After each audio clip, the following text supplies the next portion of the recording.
ICE, the president's paramilitary secret police force, continues to roam American streets and murder people in broad daylight in cold blood.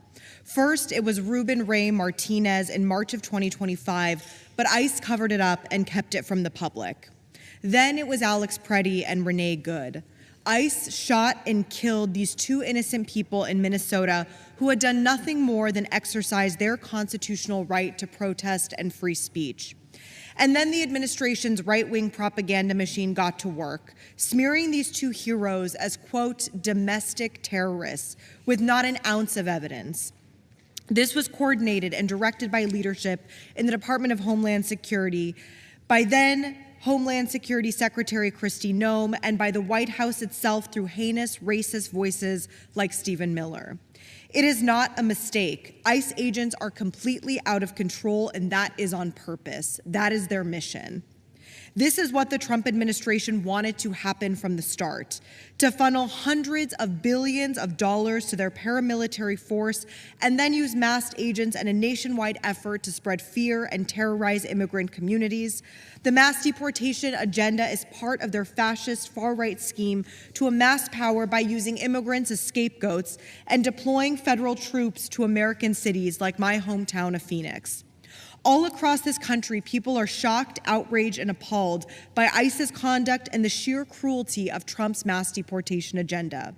And yet it continues to happen in service of arbitrary, brutal quotas for bodies. Quotas for bodies of real people to fill beds so that for-profit prison companies like Geo Group and CoreCivic can rake in billions of dollars so families can be torn apart and deported to third countries they've never known. We're talking about 10,000 arrests in a 5-day period this past week. And as part of all of these horrors, ICE has carried out 2 sickening murders just in the last week, one in Houston and one in Maine. ICE is using pathetic excuses and spreading more misleading information with the federal government's bully pulpit to cover up their crimes. This is Lorenzo Salgado Araujo, a 52-year-old father who was driving to work and shot and murdered while doing so. He was not a domestic terrorist. He wasn't going to ram his vehicle into anybody. He had no criminal record whatsoever. He was a hardworking, beloved father of American citizens who was working hard to build the American dream. And if you haven't watched his son Ronaldo speak about his dad, I recommend you do so. It is heart-wrenching.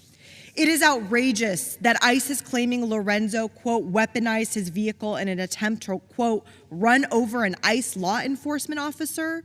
Multiple witnesses have testified that there was never any ICE agents in front of the van. They came in and started shooting from the sides.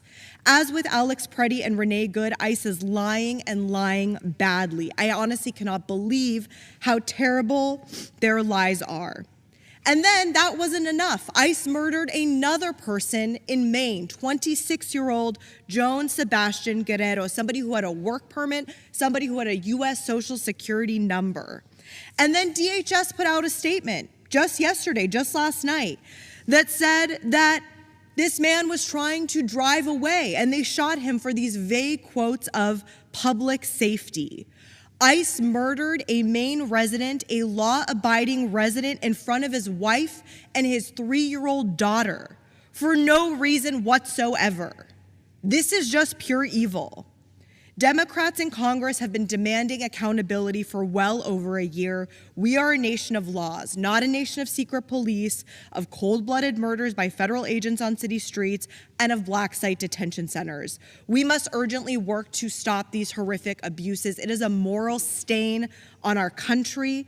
We must abolish ICE, and we are going to prosecute every single person responsible for directing or enabling or carrying out these crimes. Lives are at stake. How many more families and communities need to be torn apart for Republicans in Congress to do something? Thank you, Mr. Speaker, and I yield back.